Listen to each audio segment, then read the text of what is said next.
always been slavery in one form or another. And of course, democracy is another form of it. It's a disguised slavery, and with income taxes, etc., and property taxes. And he says, we are in the process of creating a more efficient form of slavery. That was in the 1950s. Well, you were seeing the birth pangs as they go through, all training the public to be terrified, because they used the Soviet system as well, by the way. And we were supposed to be buckled under the threat of power being used against us. It works very effectively. As I say, it worked terribly well in the Soviet Union. And the kill method here isn't taking you at the moment into the streets and shooting you. The kill method is, of course, as you mentioned earlier, is to do with giving you cancers and various diseases that you're never fully 100% fit. Nobody today is. You can't be, with inoculations and the poisoned foods, etc. The elite don't get those injections. They don't eat the food. And by the way, they brag about how they do it, but when you tell the general public about this, they're like, oh, that's scary. I just decide that isn't true. And the elites say, see, we openly admit we're killing them, and they don't care. And the mothers are like, that's right, I'm taking my kid in to give him a cancer shot right now. And then the mother will get attention when their kid dies a horrible death of cancer. And that, at the end of the day, is really what matters. It's like, gee, can my kid get cancer so I can buy him the cancer Barbie? That's what they really want.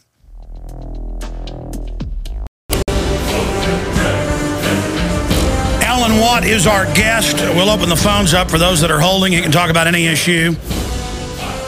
But we're discussing total control freaks who enjoy hurting the natural order. They want to be God. They're trying to overthrow the natural creation. Ugliness is beautiful to them. Alan, you were getting into their admissions. And what's incredible is we've posted all these documents. You've covered it. They admit they're putting cancer viruses in the vaccines. We have videos of the inventors of some of the biggest vaccines joking about killing hundreds of millions and laughing on PBS.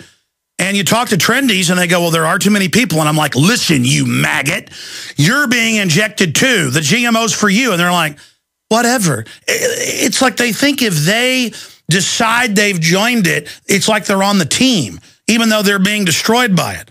And that's part of the mind control. Alan Watt, continue. Yeah, that's all part of the education.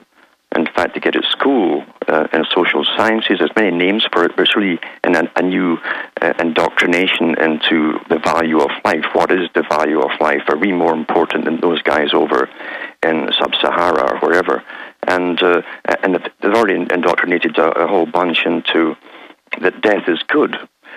Orwell mentioned this too, not Orwell, but Huxley in Brave New World, where the children are brought round to dying, and it's a big party time. And now, of course, we're getting into euthanasia now. They've already been prepared for it. A whole generation is prepared that death is all right, and we should just celebrate it. And from then it goes on to, well, why don't we just kill them off earlier? There's too many people, or the pensioners will take all the money. It's going to cost a fortune to keep them going. Why not just use the money for us? And this is all happening right now as we speak, and no one really understands how it's all connected. We live through a plan. Everything from government is still the same part, the same of the long-term agenda. Depopulation, a Sovietized world. Technically, that's what it is. It's a Sovietized world, where right now they haven't bludgeoned everybody to death that they don't like. They're simply doing the soft kill and bringing down the populations globally. And whenever these third world countries sign on to the United Nations and the bubbles they give them, the bubbles are awfully good. We've had it used on ourselves at one time, a long time ago. And they take the bubbles and then they take the injections from the World Health Organization, and immediately they've got fertility problems. And they have very early cancer onsets, and especially in women too. It disrupts their whole hormonal system. Males as well turn into females almost. And that's the bisphenols, the estrogens. They've known about the bisphenols since the late 1800s when they first discovered them. They knew what it did to the public then.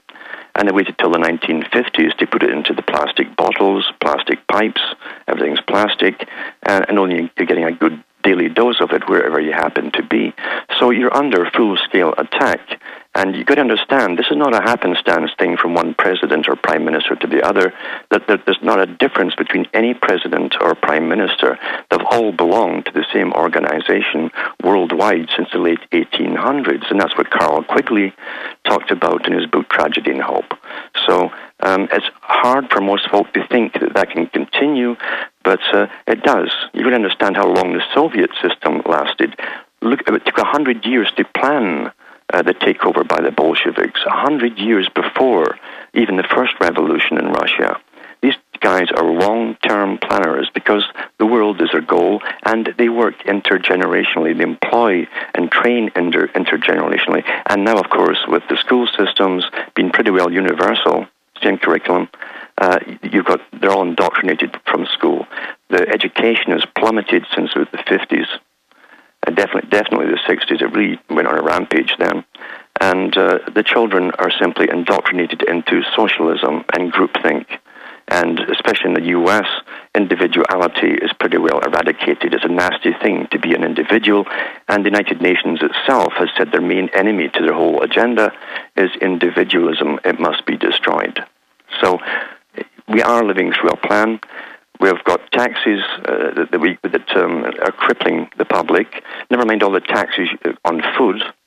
They're putting a tax here in Canada across all the food stuffs as well now, a value-added tax, or GST, HST, doesn't matter what they call it, it's all a value-added tax. And we must go into value-added taxes because when you're signing all the free trade agreements, then you're allowing to imports from all those countries which are tax-exempt at the import customs. Therefore, they don't want to lose that money. They simply put what they're losing onto you and make it up that way through your taxes. That's why they had to bring in value-added taxes for all free trade countries. The U.S. is still to get really hit by that in any significant way. All right, stay there, Alan. But what you're saying here is empires don't die, they just reinvent themselves. And this is a secretive, parasite, Illuminati cult that's much older than the Illuminati. That's just one of the more modern names that understands how to control humans, that has advanced technologies, and who basically preys on humanity as a predator class, which was put into an allegorical form of the Morlocks and the Eloys by... We're on the march. Ladies and gentlemen, we are here Monday through Friday, 11 a.m. to 2 p.m. Central, 12 noon to 3 p.m. Eastern. Blasting out on XM, channel 166. Blasting out on over 100 AM and FM stations. Blasting out on WWCR 100,000-watt global shortwave. And #1 on all the major metrics from Alexa to Shoutcast on audio streams and podcast. One of the number one in talk radio on iTunes. Now #1 on Roku, everything. Streaming video, prisonplanet.tv. And, you know, I get really fired up. Their conditioning didn't work on me. I read hundreds of government documents and republish them where they admit they're putting cancer viruses in the vaccines. The GMOs designed to sterilize us. The elites all have their own private farms, are obsessed with it. Wall Street Journal, LA Times won't eat GMO. The Monsanto cafeterias at their elite facilities with their scientists. Since 1999, they had a rebellion and will not eat GMO. This is the genetic engineers. That's Associated Press. The Germans, the memos came out a few years ago, said don't take vaccines. And if you want them, we have a, quote, clean vaccine. That's real. I take it personal. I get upset. Last week, we worked real late. We were up here at 9 at night. And I said, guys, you've really kicked some rump. We've reached millions of extra people thanks to your work. Let me take you out to a Brazilian steakhouse. We get there about 9:30. And there is a child obviously damaged. And I go out on the street afterwards and see people with another child that's got neurological problems. And I started crying, and I mean sobbing in front of the guys. And they'd never seen anything like it. A few times on air, I've kind of thought about something, bring up the image, because it gets to me. This is a soft kill, covert Holocaust against humanity. The West is dying. 1.3 children for every 2 adults. We're dying. It's painful. I'm not just some selfish idiot that wants to go, whatever, I'm going to drink beer and watch a football game. I love beauty. I love poetry. I love humanity. I love creativity. I love the innocence of my children, and I want them to have a future. And I think about how we're in the grasp of highly intelligent, inbred super psychos who base their culture on syphilitic hallucinations. We're living in the creation of hallucinating syphilitics. I mean, that's it. This is planet syphilis brain. And Hitler, it turned out, had syphilis. All of them. Stalin, Lenin, all of them, rotten brains. I mean, I now understand it.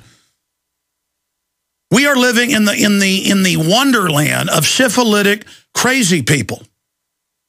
And again, even though they've cured syphilis, or the treatments for it by the 40s, the point is the whole culture is set by that. Inbreeding, syphilis. This is what democide is. This is why leaders throughout history, right when they have total control, just say, black uniforms, mass murder, burn cities, death, blah. That's what somebody with syphilitic brain rot will just go out and start stabbing people.